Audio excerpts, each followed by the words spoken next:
it's the best place to walk. This is just beautiful. About 4 years ago, I came across this idea, which is called earthing or grounding, getting in contact with the earth directly through your feet. And I live in Japan, which probably is the least connected place on earth. It's an advanced society. People live in huge cities. They all wear shoes. Everything's covered in asphalt and concrete. It's very difficult to get in contact with your planet. So actually, I've lived in Japan for 43 years. I've seen the health of the Japanese go way down in 43 years. They used to be far more robust. They used to be a lot noisier. They had a lot more piss and vinegar, as we say. And now I see people getting more and more depressed and unhealthy. And I actually connected to the idea of they're not connected to Earth. So we want to get everybody in Japan, first of all, everybody in Japan aware of how important it is for them to contact the Earth. So that every man, woman, and child will at least know, hey, connection with the Earth is vitally important to you. If we can do that, then we've succeeded. So the idea was, let's do something really crazy. Let's walk across Iceland barefoot and get more attention from the kind of people that I want to pay attention to this, which is everybody, not just health-conscious people, everybody.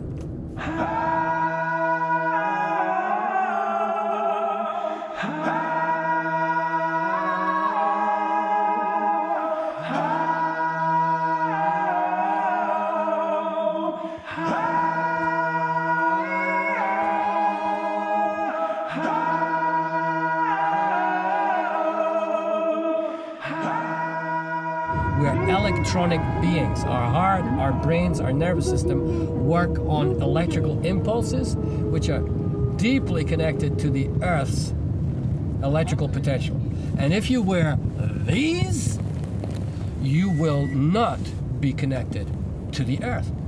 This is made of plastic and rubber. Plastic and rubber are called insulators. So that means we walk on the Earth, but we are never actually connected to the Earth. So I want to demonstrate this idea in a way that's easy to understand, and I want to do it in a place that is ecologically and environmentally as pure as possible, as clean as possible, like the Earth used to be. So Iceland for me is like the primordial Earth used to be unpolluted, used to be clean. Iceland is that for me.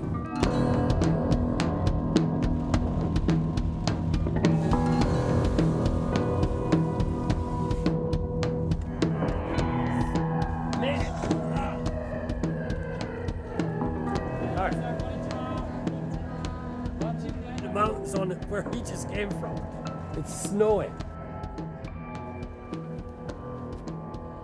So today is March the 31st, and on February the 11th, after walking 2 hours in snow, I got frostbite on both soles of my feet. Couldn't walk for two weeks.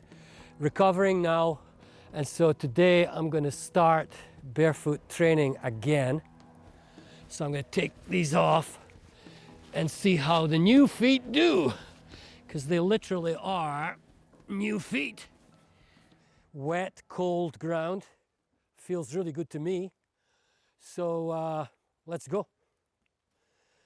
The feet are a lot more sensitive, so I can feel the cold.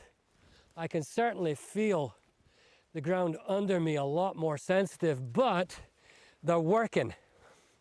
They're definitely working. Got to try and relax my body as I walk. See how it feels. It's still pretty cold up here, and definitely feeling much more sensitivity than ever before because they're brand new soles. So I'm gonna have to do a bunch more training, like daily training, to get the bottoms thick enough or strong enough to be able to get beyond the sensitivity that I'm feeling now. There's no mechanical problem with the feet, but there's definitely a much greater sensitivity, so I'm feeling it now. You have to pay attention to each single step, which means you can't be thinking about yesterday's business problem or my fight with my wife or some horse shit from a week ago. You can't think about it because your entire focus is on your feet. And this is an aspect of barefoot walking that you'll never, ever figure out unless you actually do it. So this would be a great thing for people who are arguing. Just go out. Exactly. We can solve all the marriage problems in the world. You guys go out walking together barefoot and you'll have no time to be fighting or getting pissed off with each other. And really, I mean, that's a good idea, Gunnar. Why the hell not?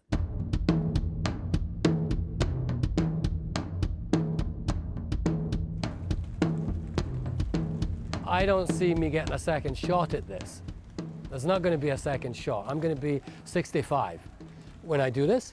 So it's not like I can just, you know, call it quits and come back next year, because quite honestly, I don't think that's very likely. I think after I've gone through this, I'll be different. I won't be the same. I don't see how I can do this and remain the same. So what motivates me is that this is an adventure, it's a rite of passage, and of course it's going to be difficult, of course there's going to be problems, that's part of the deal. It's not a holiday, for Christ's sake, I know. You know, I'm realistic enough, it's no holiday. So age has got a lot to do with it. It's got a lot to do with it. It's a symbolic gesture to age.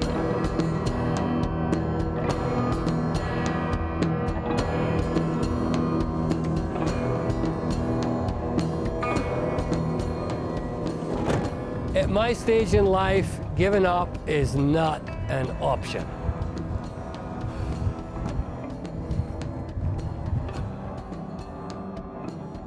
Today's the 18th of May, starting on the 24th of June, so it's like 5 weeks from now. So it'll be summer! It'll be summer!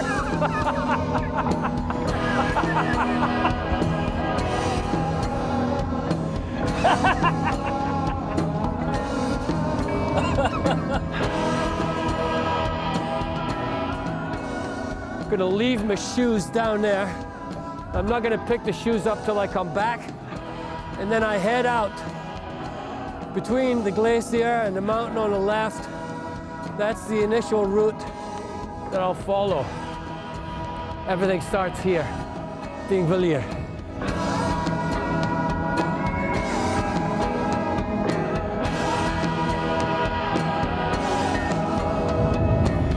Oh yeah, this is lovely. If it was like this all the way, it would be heaven. Well, this is the moment of truth.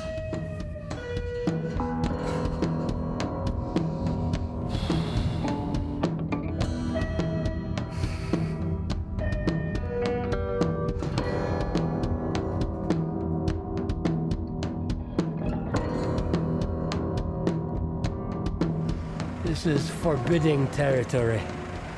This is like nowhere else on Earth. I mean, where are you going to find this? Absolutely nothing. Sheer emptiness. Wow.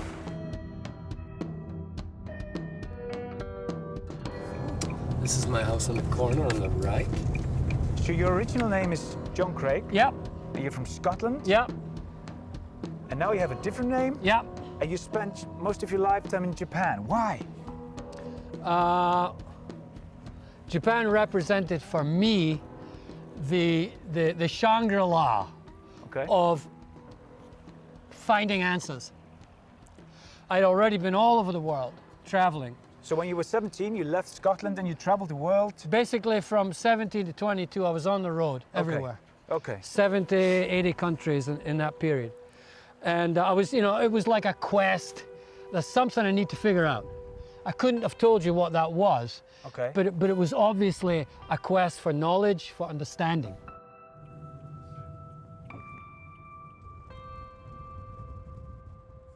Life is a journey. Life is a pilgrimage, if you like. And let's do a great journey. Let's just go for it and do a great journey. And you can travel around here and there and do this and that, but Iceland is like, this has got to be a great journey. It's got to be something really different, really challenging, something that will grab like every cell of my body and shake it up and challenge me and make me wonder and question. But why not shoes? Shoes is boring, man. Anybody can do it in shoes. Shoes is like insulation, cutting you off from the planet. Shoes is bullshit. Barefoot means I'm actually contacting Iceland. I'm actually every minute of every day. And I swear to God, I'm not putting on a pair of shoes until I finished. So the entire time I will be in direct contact with Iceland, with the island. 24 hours a day, even when I'm sleeping, I'll be Earth. Now, how many people have ever done that? Icelanders, all day, connected with their own island? I don't think anybody. So, no shoes. No way. Comprende? Comprende? お前、わかったか? It's about me. The principal thing is about me. It's about me at this stage in my life. I'm going to be 65, and it's like, how many years do I have left to do a journey like this? Very, very few, possibly. So I want to do it now, and I want to do it in let's just say I want to go out in style. I want to get to the next stage of my life by doing something everybody says is crazy or impossible.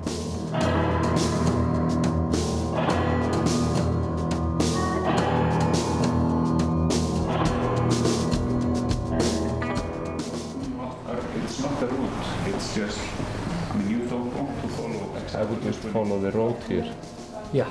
So, in other words, here, rather than here. Yes. Okay. Yeah. But you see it here. Again, since this is the beginning, you might as well just want to go along with the road here. Okay.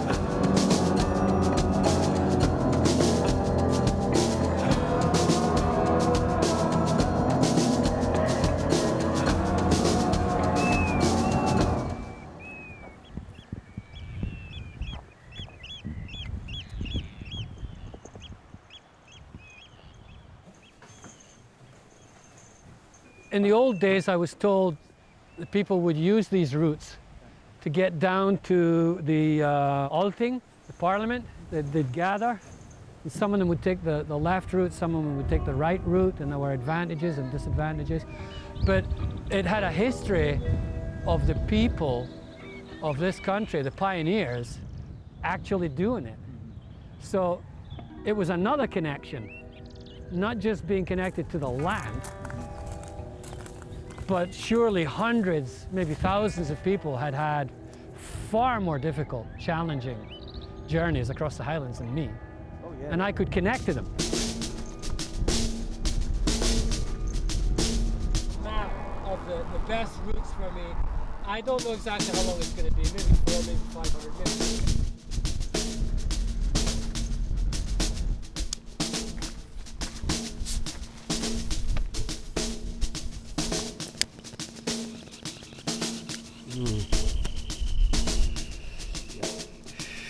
Oh yeah. This place it's like heaven, you know. This place it made me feel something, I don't know. So I was yelling and I was laughing and I was crying. And I felt pretty good about the speed. And then I went off the road into this totally different area with these low bushes, and I avoided the rocks in the bottom and I climbed through the bushes, which was pretty difficult actually, because the bushes are about this high. So I'm climbing through the bushes and there's all these butterflies coming out of the bushes. I finally got up to the ridge, and I had misunderstood directions and figured I knew the way. Lesson number one, I don't know the way. The GPS knows the way. But it was all covered in beautiful, thick, huge moss, and I felt so happy being in the moss, and I don't have to hurt. I don't have to have pain. I can actually enjoy this. And so I spent hours in the moss, and then I looked at my GPS, and it's the arrows going the completely different way. And then I pulled out my map, and I goes, wait a minute, the sun's over there. This is not right. So I sat down, I looked at the map, and I figured out north, south, east, and west, the real basic stuff. The real basic stuff. I should be going north. I have been going south for 3 hours. So 3 hours back was 6 hours extra.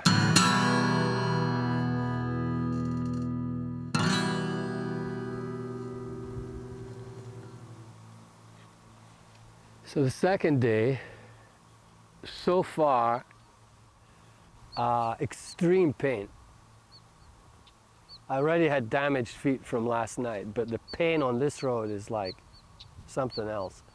It just, every single step hurts. And I can deal with that through breathing and relaxing, but it's so slow. So, you know, already in my head, I'm calculating distances based on 1 kilometer an hour, not on 2 kilometers an hour. I can keep walking slowly every day. I know I can do that. But the whole route plan is based on a certain amount of kilometers a day.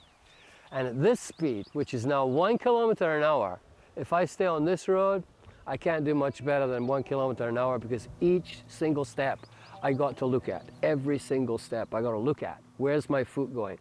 So that's incredibly time consuming and slow.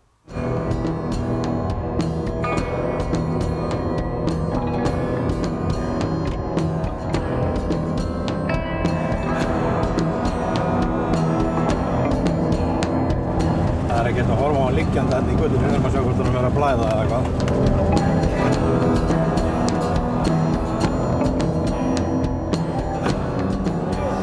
How are you doing? Wow. Is it difficult? The Highlands is something else. You gotta love it and you gotta hate it too. I love the place and I hate the road. It really teaches you how to walk. Okay. Yeah. There's a way to walk on this, but it's very slow. It has to be very slow. And there's no way that you're gonna get your feet strong enough to just dance across the surface of this. It's always gonna be slow. That's what I realized. And to do it slow, you gotta breathe and you gotta relax, and that's what I've been doing all day. I think I covered about maybe 5Ks since 9 o'clock this morning, which is really slow. But this, I have to admit, is a killer.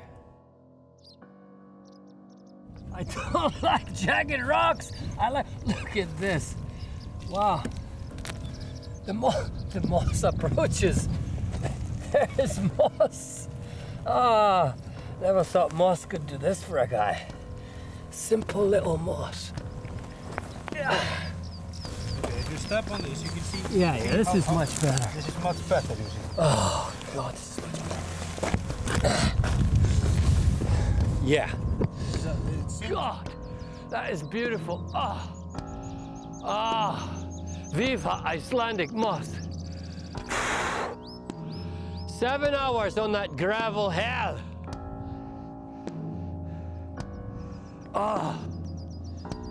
That's the first time today my feet have felt good.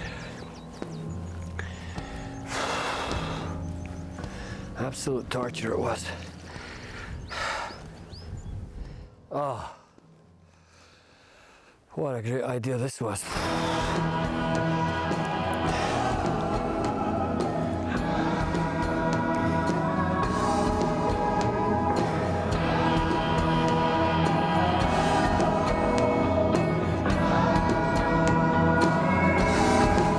Now I'm gonna have an early night. I'm gonna eat something warm.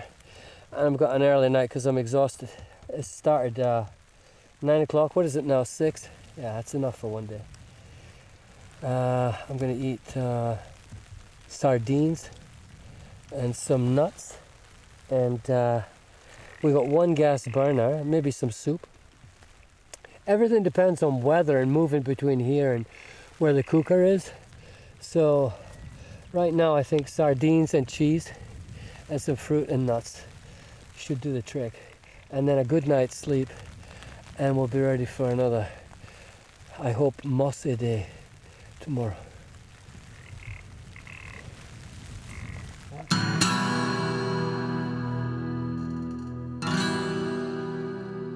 Well, last night I made a decision, which is I just definitely cannot walk all of this trek on this. It'll destroy my feet.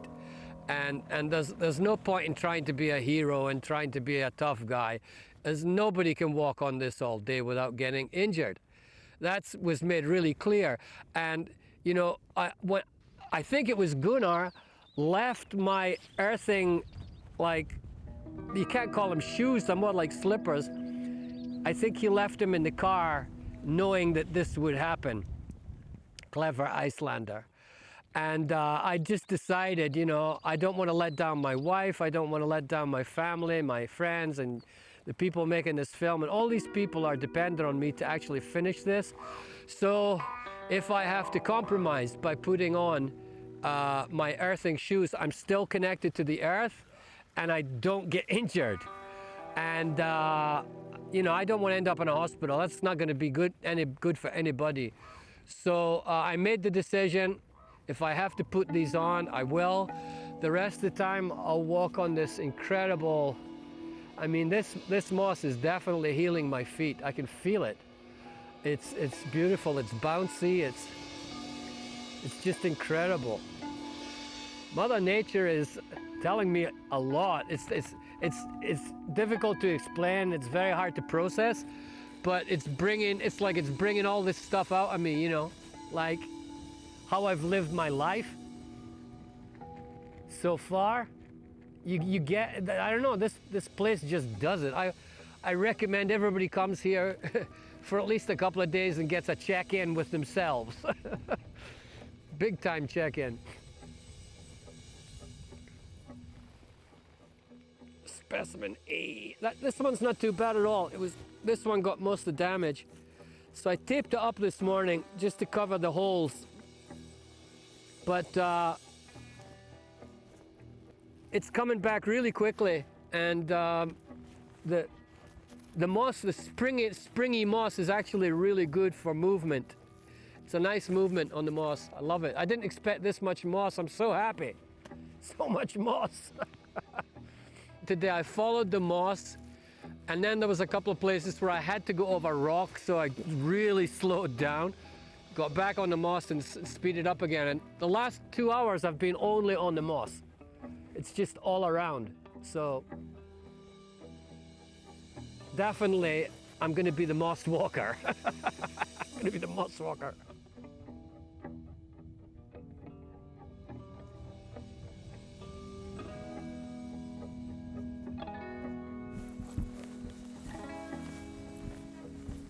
What a day. What a day. A lot of the day was bounding over moss, just bounding and full of energy, and it was great, you know. I had so many memories of childhood came back. It was like I was going back at the start of my life again, and then the most amazing synchronicity when the American group arrived and Solveig and his friend arrived. And we had the most incredible confabulation with David Wolf in attendance, and I got a wonderful hug from one of the young women, which I really needed, and so it was a very special day.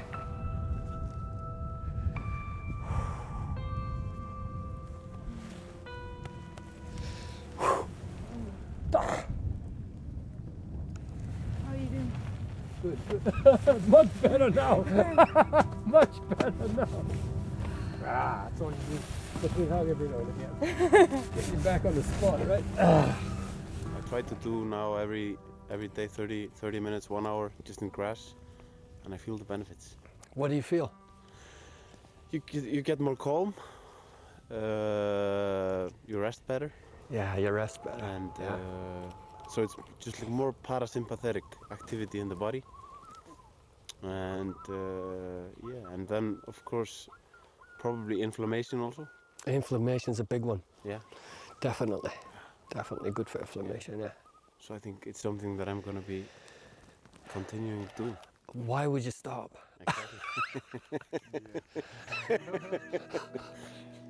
It's interesting you're doing Wim Hof because I started cold showers 10 years ago. Yeah. And what a difference. And of course, nobody believes you. I know. They don't believe this. They don't believe cold is good for you. What are you going to do? Hello there, Chief. How you doing? Best ever. How you doing? Look at you. How's your feet doing? Look at How you holding up?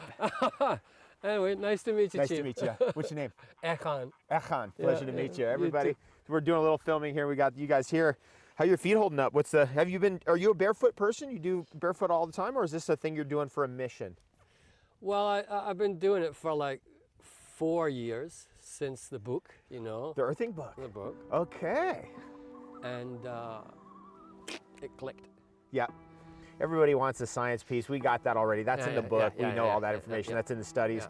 What's been going on for you psychically, emotionally, Well, mentally? I had a dream about my wife last night.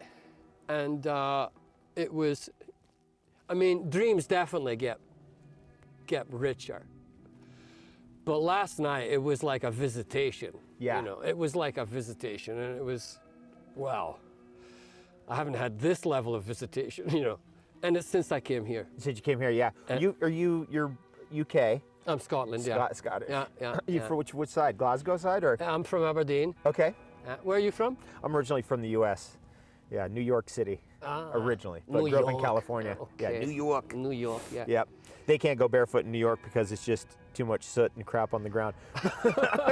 Why are you here? Why are you here in Iceland? We just led a retreat here, and we took everyone out to all the sacred sites on the western side of Iceland and in the south, some of the more popular tourist sites. And then afterwards, we just like to get into the wilderness and have a good time. And then we heard today that you were out here, and we were like, let's go track him down. Let's see how he's doing and talk to him about earthing. And one of the things that's happening out there is there's more and more interest in this. It's growing by the millions, I'd say, every month. Thanks to you. Yeah, I've been putting the word out there. I've done the whole planet, you know. I've traveled, I've been to, I used to lead retreats to Peru and everywhere, but there's just no comparison. Iceland, no comparison. He's right. That's why we keep coming here. And to Peru, too. We love Peru, but this place is something really special. It just, it hums and it dings, and it's got something. And I think if you want to understand the people here, you got to do this first. Yeah. Yeah. And then you'll understand the people. Yeah. They're tough here. They've been through a lot. I know. Unbelievable. I know, yeah. Where are you headed? What's the next destination I'm on my way to that wee hut down there. There's a little wee white hut way over there. That's where I'm headed. And I'm going to follow the moss as far as I can. And I got to get there before, well, I just got to get there. Nice meeting you, Chief. Nice to meet you, too. Okay, thank you for dropping in. Have the best day ever. The intuition about this place from the beginning was that actually Iceland, maybe in the future, is going to be the country that actually gets people connected, right? Now we all know it's a very advanced country politically and you know, in many other ways, artistically, we all know that. But there's this side of it where everybody's in this thermal connection every day, which is pure earthing, right? And maybe the people here haven't seen that connection yet. What do you think? Do they know that they're earthing every time they're in the thermal pool? No, they don't. They don't know, right? Yeah. So bringing that component to Iceland is maybe one part of the story. Like, you're the luckiest people on earth because actually every day you have this. Nobody else has this. maybe that's one side of the story. And the other side of the story is that the atmosphere, the land, the power of this land is definitely off the charts. I mean, it's emotionally very powerful. Have a great trip, man. I'll take the high road. Okay, cheerio, thank you kindly. Get full support, love you! Grounding! Mission grounding!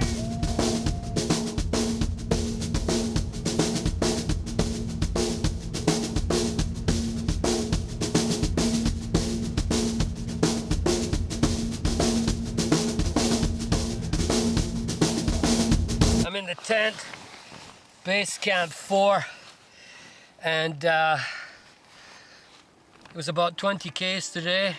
It was a good day. Left the hut at 3 and skirted the mountain, and I crossed this wasteland to get to the pylon road, and it was amazing. It was like gray volcanic ash mixed with massive outcrops of rock and a lot of small rocks. So I was very careful because that is Sprain City. If you lose your attention for 1 second on that kind of surface, you're going to sprain your ankle and you're going to be in serious trouble. So I'm very aware of the risks, especially alone, walking in that kind of terrain. And so I got super focused, paced myself, paid attention to every single step. And after about 4 hours, I got onto the pylon road, as we call it. So I'm feeling really good. It was a strong walk once I got onto the densely packed lava road. How I could have imagined that I would walk on that barefoot. I must have been out of my tiny little mind, really. I mean, some enormous exaggeration of my imagination figured out that the soles of my feet would get tough enough to walk on that. Never in 100 years will any human soul get tough enough to walk on shredded lava, baby. No way.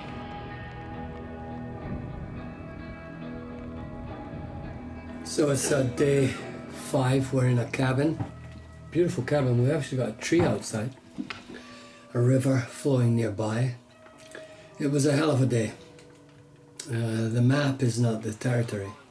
It was a short distance actually from Camp 4 to Camp 5, and everything looked pretty easy on the map. Now we're talking. However, what you don't see on the map, well, there's a lake and there's a river coming out of the lake, and it looks like you can just cross over the river and carry on your merry way. There was no place to actually cross the river.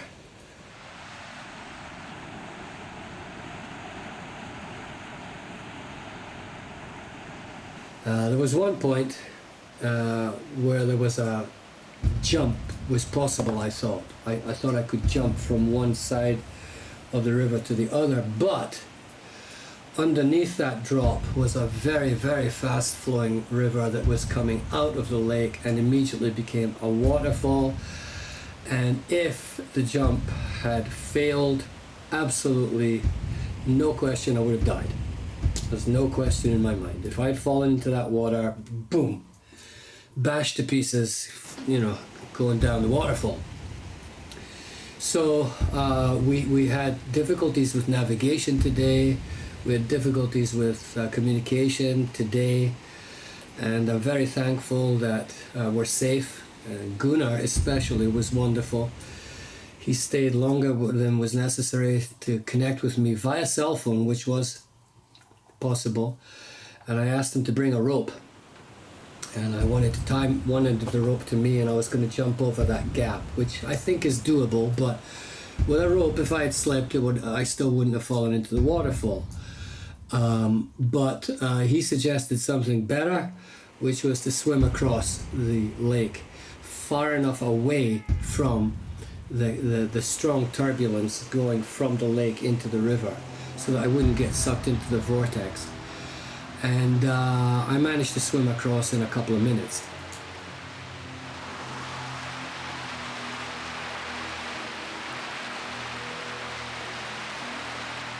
And so it was a very sobering day, and it turned out good, but it could have turned out any other number of ways. So I'm very thankful that we're fine.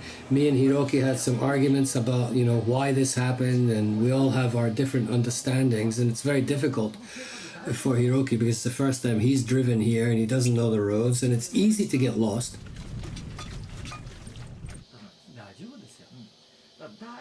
That reaction was simply coming from the incredible fear that I had gone through that day. Which translated then into anger. Which translates into blame. So you can see the whole cycle. I get afraid, then I get angry, and I want to blame somebody. And that was like, again, direct feedback. So that was just an outburst, and now you're friends again. Oh, it was, from the next day, everything was like really good. And he goes ahead 5 kilometers or 6 kilometers.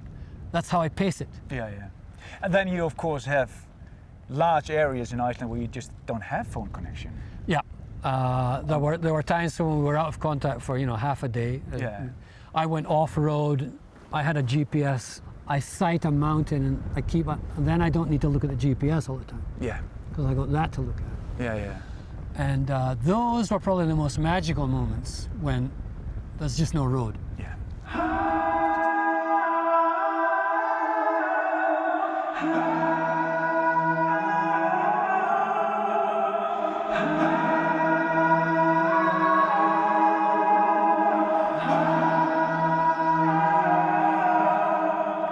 I'm feeling absolutely fantastic. The averaging 23 kilometers a day, and I'm finding the balance, getting 9 hours sleep. If I get 9 hours sleep, I can walk all day. I figured it out. I can walk all day and I don't feel, I did 24 kilometers today. I don't feel tired. So something about this landscape, something about this environment is deeply energizing. So I'm feeling absolutely fantastic, and the sun's out. I mean, and this, I just, the glacier behind me I saw today was just stunning. And in 9 days, I think one thing I could say: love the moss, fear the lava. I feel the rhythms here. I know what I can do. I know what I can't do. So all I got to do is take one step at a time. It's simple.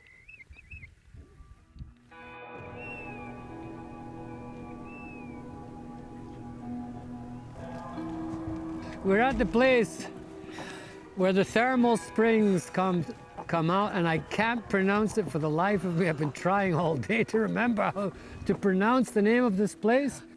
Hverviklia. Finally, I got here, and I'm gonna go and get into the hot water, like pronto.